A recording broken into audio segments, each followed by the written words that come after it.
Are you struggling to keep your head above water managing jobs as a solo handyman? Well, you're not alone. Managing every aspect of your business, from client intake to job tracking to follow-ups, that can all easily get overwhelming. I know that I easily got overwhelmed when I first started. That is until I started using technology and software in my business to manage all of these admin tasks, do them on autopilot, where typically I'd have to hire another person to do that. Integrating this technology allows you to get a lot more time back. So today I'm going to show you how I automated my entire workflow so that I can focus more on the work that I actually enjoy, the hands-on work, and hopefully you can implement some of this in your business to get a lot more time back and become less stressed as a result. So my system is built on 4 core tools. First, I have Jotform for client intake. Then I use TickTick for job review and task management. I use Housecall Pro for job tracking and as a CRM. And then finally, I use Zapier as my automation bridge. It's essentially like my AI agent. So everything starts with my form. I use Jotform, and every channel I get leads from points to it. So I have it on Facebook. I have the form on my website, in my voicemail that I point to, as well as on my Google profile. And why I like using Jotform over Housecall Pro's native online booking tool is to be able to have more customizability over different fields. And then what it also does is, the most important thing is that having a form off platform, off Housecall Pro, allows me to feed the data from the form to Zapier and have it communicate with my AI agents to be able to make it more powerful and to leverage that. All right, so just to show you what my form looks like, I have the first name, last name, email address, phone number, address, description of projects, and then I have a field for file upload so clients can upload photos and videos to show me what's going on with their projects. And then I have a field to ask them how they found me, just to be able to track where people came from. Jotform makes it really easy to customize all of these fields, and I just link to this again on my website, my Facebook, my Google profile, and I point to it in my voicemail as well.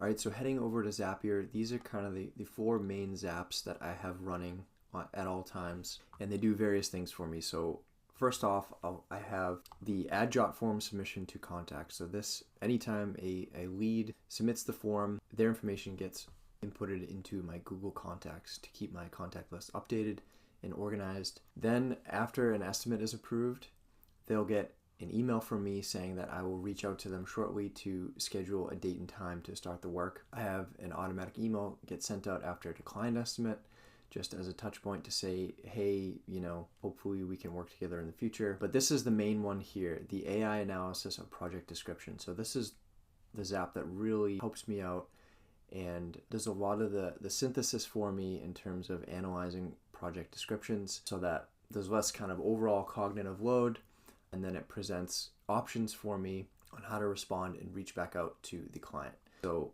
let me just click into this. Okay, so there's a lot going on here, and I'll just kind of quickly walk through it here. So we get a new Jotform submission, and then I have a step that finds the contact in Google.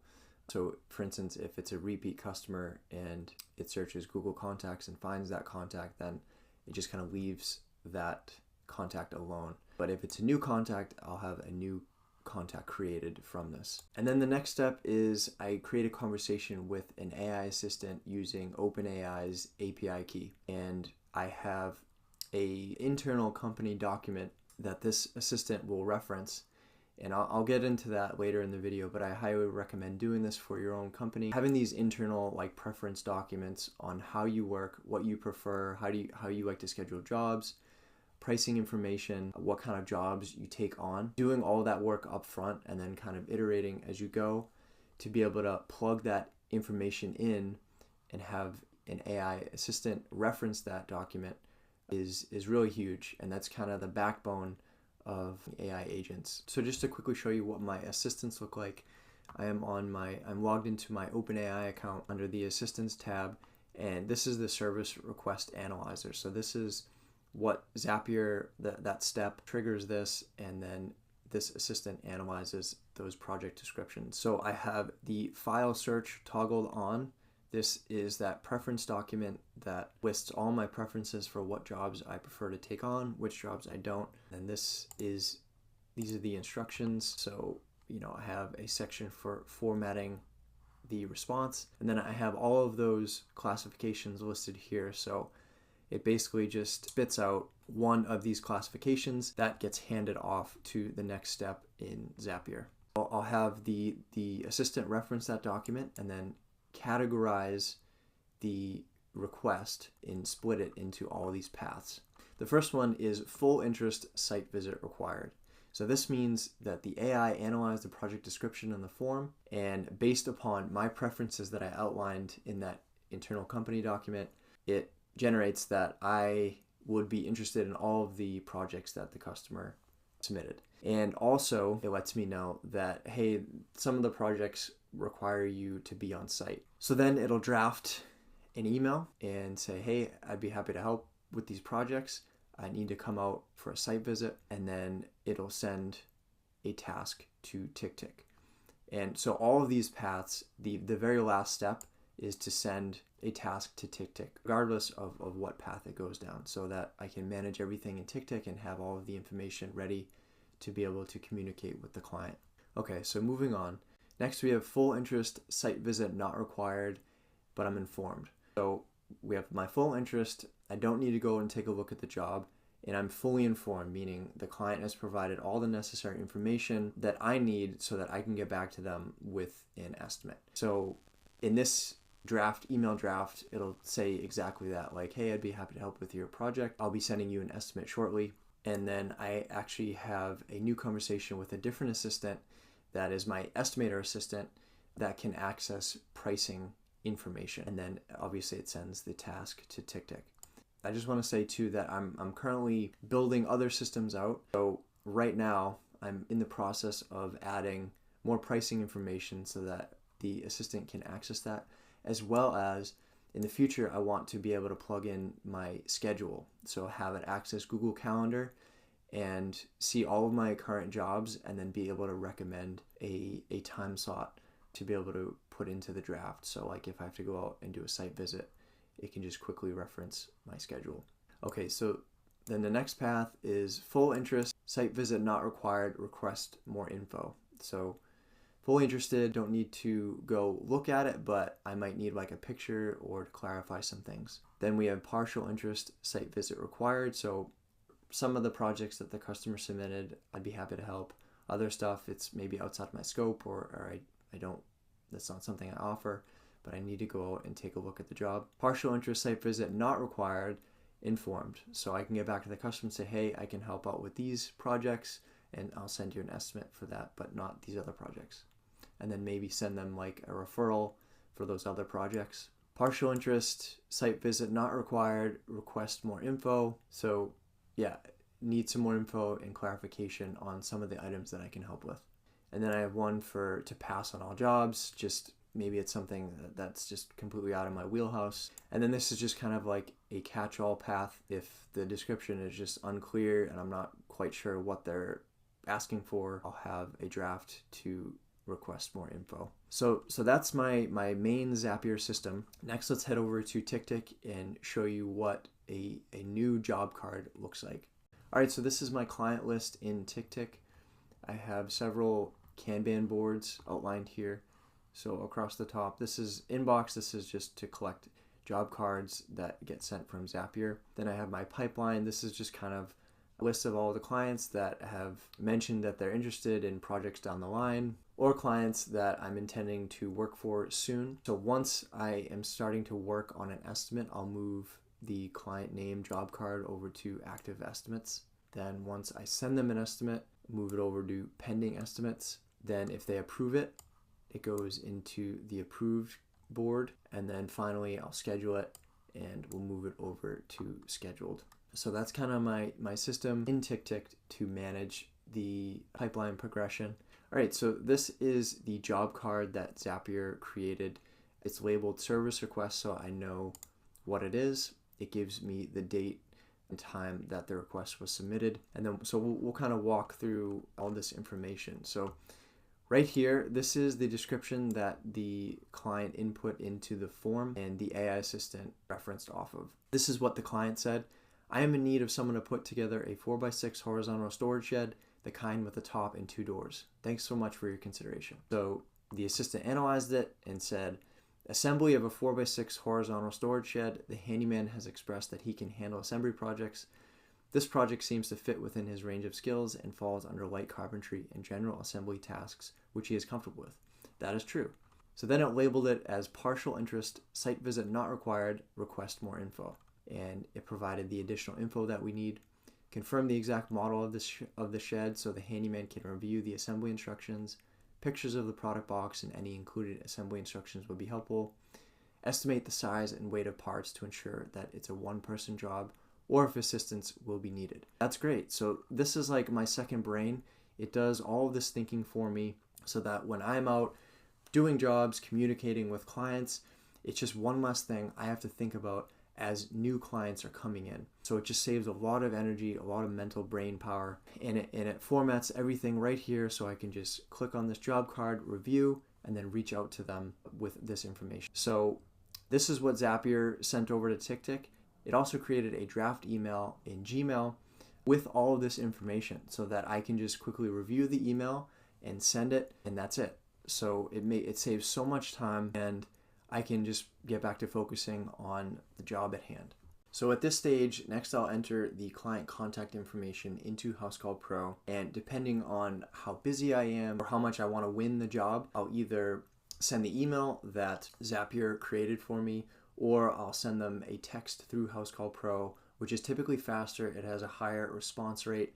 So the next step in the workflow is to utilize Housecall Pro at this point. This is the last stage in the game, and this is where I truly track jobs and manage clients. So let's jump into that. All right, so when a client submits a new service request, I will get notified on my phone. I'll see it as a banner at the top notification screen.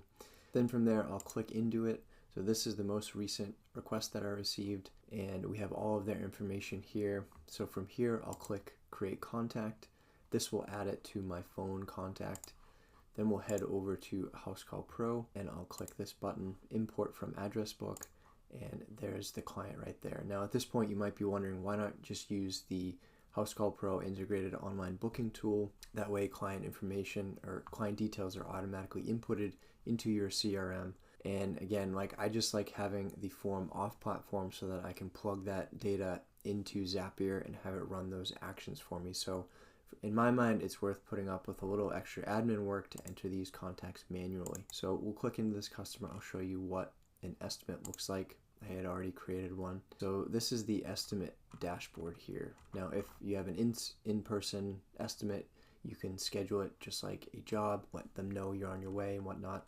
But if you don't need to do that, you can just enter your line items here, and you can build a price book in Housecall Pro and add line items automatically here. And you can add private notes, checklist, job tags, and if the customer approves it, you can just click copy to job, and if they give you a verbal confirmation, you can approve it manually yourself. So just approve estimate and copy to new job. Now I already copied to new job here. So, and by the way, just to quickly mention, this inbox, this is where you would text with clients. So if I need a little bit more information, I'd go down here and I'd chat with the client, and you can easily text them by clicking into the customer name, clicking this chat bubble right here, and it'll bring you right to the text screen. Okay, so this is the job window, and when you're ready to start navigating to the job, you'll click this, on my way. Customer will get a text. You can turn this off if you choose. You can also start tracking your time by clicking this here. And when the job is complete, you just click Finish Job, and you have your line items down here, and as well as the attached estimate. You can include any job costs, your private notes, and a few other fields. And when you do click Finish, a red dollar amount will show here. That is the outstanding balance that is owed to you. And then from there, you can invoice the client, send them an email invoice, which they can pay with a card online, or you can take payment in the field. Various methods, check, cash, card, and walk them through the steps here. You can also set up payments on Housecall Pro as well. And if the job takes multiple days, you can go up here and add an appointment and walk through the same steps. You can add your arrival window, and the customer will be notified as well. And in settings, you can toggle on a notification a day prior to the job starting to let clients know, just as a reminder, to prevent any last minute cancellations. Additionally, I have a follow-up sequence set up to send emails to clients once the job is complete at various stages after the job has been complete, like a week, 3 months, 6 months, and then a year, just to create those touch points. And that's something that is an add-on with Housecall Pro, but you can set that up as well. So that is how to track jobs with Housecall Pro in a nutshell, and that is the final step in my workflow. Hopefully you can kind of see how powerful this system can be. I'm also planning to build things like a voice-driven intake tool for phone leads using natural language processing. So when clients call, they don't have to hang up and then click a link. It just creates less steps, less friction for the client to get in touch with me. And then, as I mentioned earlier in the video, plugging into Zapier my schedule so that my AI assistant can reference that, as well as plugging in my price book. Basically, like anytime a client submits the form, it analyzes the project description, gives me a suggestion of when I can do the work, and then estimates the project, and then compiles that all in a draft email for me to just review and click send. If you're ready to start building your system, stay tuned, because I'm going to be releasing more videos on going more in depth on all of these various parts and pieces of the system so that you can utilize it for yourself. If you're interested in Housecall Pro, I have a link in the description for you to check that out. There is a 14-day free trial, which is great, so you can test it out for your business, see if it works for you. Also, if you've recently started your business, or you're, say, like 1 to 2 years in business and still figuring things out, I have a foolproof scheduling system. It's a 2-part system where you can brainstorm all of the jobs that you have, see your jobs at the week, month, quarterly, and yearly level. You can prioritize tasks, and it's just a brainstorming tool for you to plot everything out and see kind of lulls and dips throughout the months, throughout the year. Really helpful to see. And then I pair that with a Google booking page set up so that clients can book themselves. So it's a really powerful system. If you're interested in that, the link is in the description below. Thanks for watching. I hope you got some value out of this. Until next time, take care and be